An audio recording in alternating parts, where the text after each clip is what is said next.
Allah subhanahu wa ta'ala says, وَقَلِيلًا مِنْ عِبَادِيَ الشَّكُورِ. Very few of my servants are going to be grateful people. It is the most beautiful quality.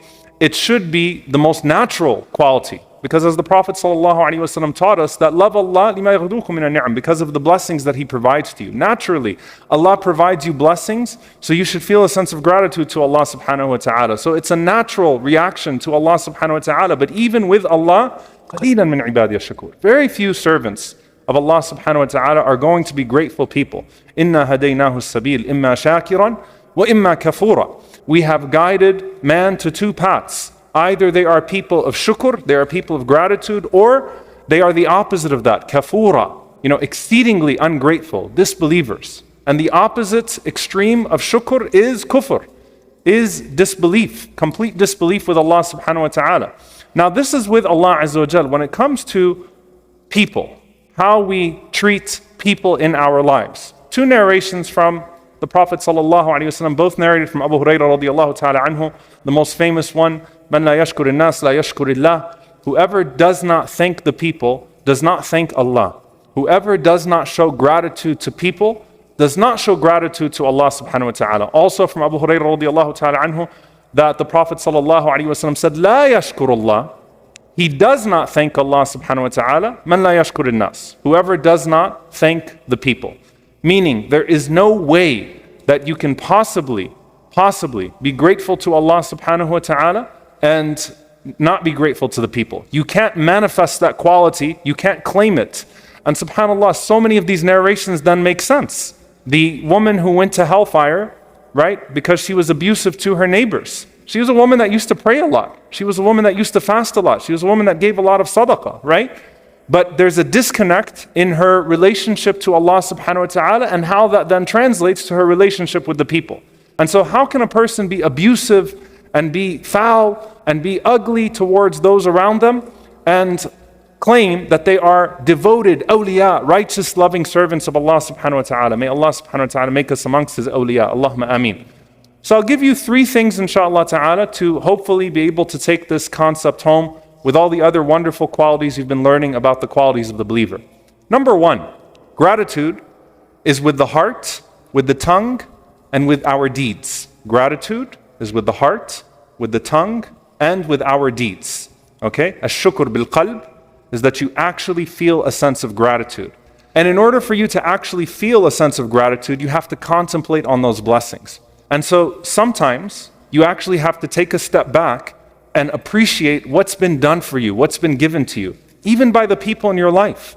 The believer connects things in their life. They're people ulul albab, they're people of pure thought, people of fikr, people who are in constant pondering, in tadabbur, in tafakkur, reflecting, contemplating, being introspective. And that's why when you grow up and bi'idhnillahi ta'ala become a parent, right? Beyond just enjoying the moment of having your own child, you go back and you say, wow, subhanallah, what my parents did for me that I don't remember. Right? So you have to feel a sense of gratitude, be humbled by the blessings of Allah subhanahu wa ta'ala upon you and what people show you. So shukr bil qalb, you have to feel it. And then shukr bil lisan. And then to thank Allah subhanahu wa ta'ala and to thank the people in your life. To be constant in doing so. So many times, people who are not very nice with their tongues, especially to their family, they say, I show my love. I show my love. Well, guess what? You will not show love to the people around you more so than the Messenger sallallahu alaihi wasallam. But he was still frequent in thanking people, in expressing that gratitude. And so don't just say that, well, my actions speak louder than my words. Let your actions speak louder than your very loud words of gratitude as well. So let your actions be louder, but let your words of gratitude be loud as well, bi'idhnillahi ta'ala. Not in terms of the volume of our voices, but in terms of the way that you speak to people. And then number three is with your deeds, right? And you think about this even with iman, with faith, right? Tasdeeq, the truth of something is shown by confirming deeds. اعملوا آل داود شكرا. Act, O people of David, in a way of gratitude. We look at our Prophet Dawood alayhi salam, who Allah subhanahu wa ta'ala blessed with so much. What did he do? He used it to build, he used it to construct. And you know what? He was also a distinguished abid, a distinguished worshipper. What was the qiyam of Dawood alayhi salam like, that the Prophet sallallahu alayhi wasallam would praise it? What was the fasting of Dawood alayhi salam like, that the Prophet sallallahu alayhi wasallam would praise it? And what two acts of worship confirm gratitude to Allah subhanahu wa ta'ala more than fasting and qiyamul layl, which are the two most prominent deeds that we do in the month of Ramadan.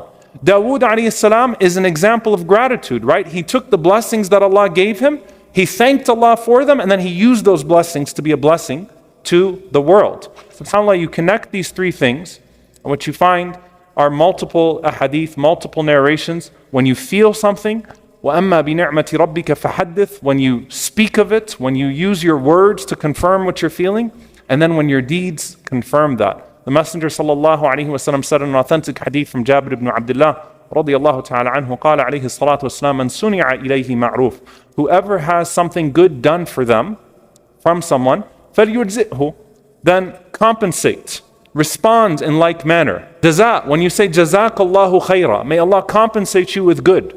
Jaza, may Allah reward you with good. فَلْيُجْزِئْهُ, try to repay the favor. Try to be someone who's giving back to those that are giving to you. That's responding in like manner. And the Prophet ﷺ said, فَإِن لَمْ يَجِدْ مَا يُجْزِئُهُ, and if you can't find something to give in return, فَلْيُثْنِي عَلَيْهِ, then let your words of gratitude and praise be there. Right?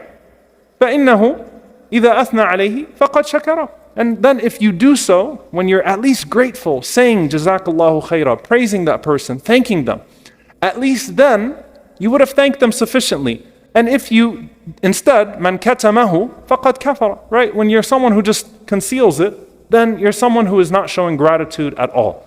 So again, we show it, we feel it, right? And those things have to be connected. Someone will be able to tell when your gratitude is insincere, right? It's just like وَإِذَا قَامُوا إِلَى الصَّلَاةِ قَامُوا كُسَالَى. The hypocrites pray as well, but the way they pray is so lazy and sluggish, right?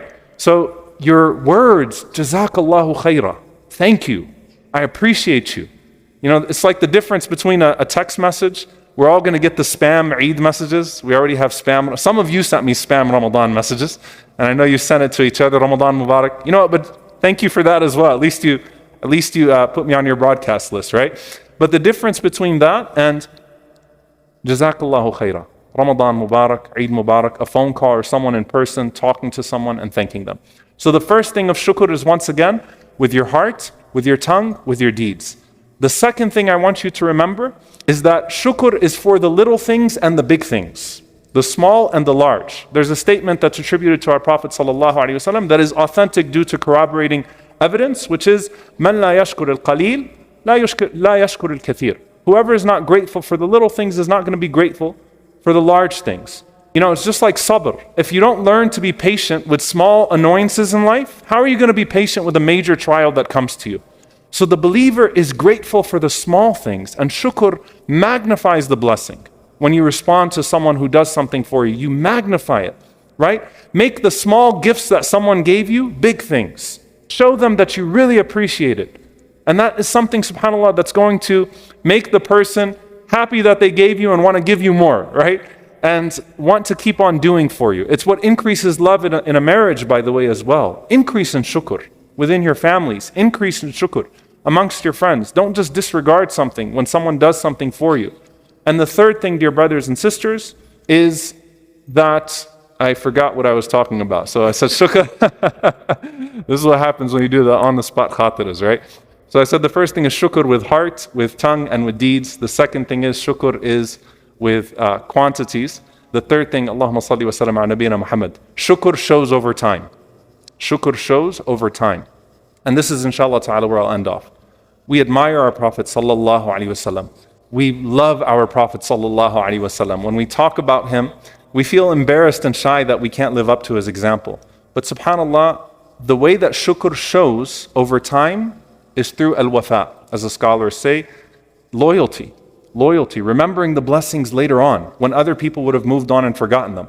And we see this in every way with parents. Rasulullah sallallahu alaihi wasallam 6 decades later, humbling himself to Halima Sa'diyah radiyallahu ta'ala anha, spreading out his garment for her, or for Shayma, his sister, foster sister radiyallahu ta'ala anha, or with Ayman radiyallahu anha, right? The Prophet sallallahu alaihi wasallam still humbling himself the way a child would to their parent, and remembering those blessings. Well, what happens to us later on in life when our parents become older and dependent upon us?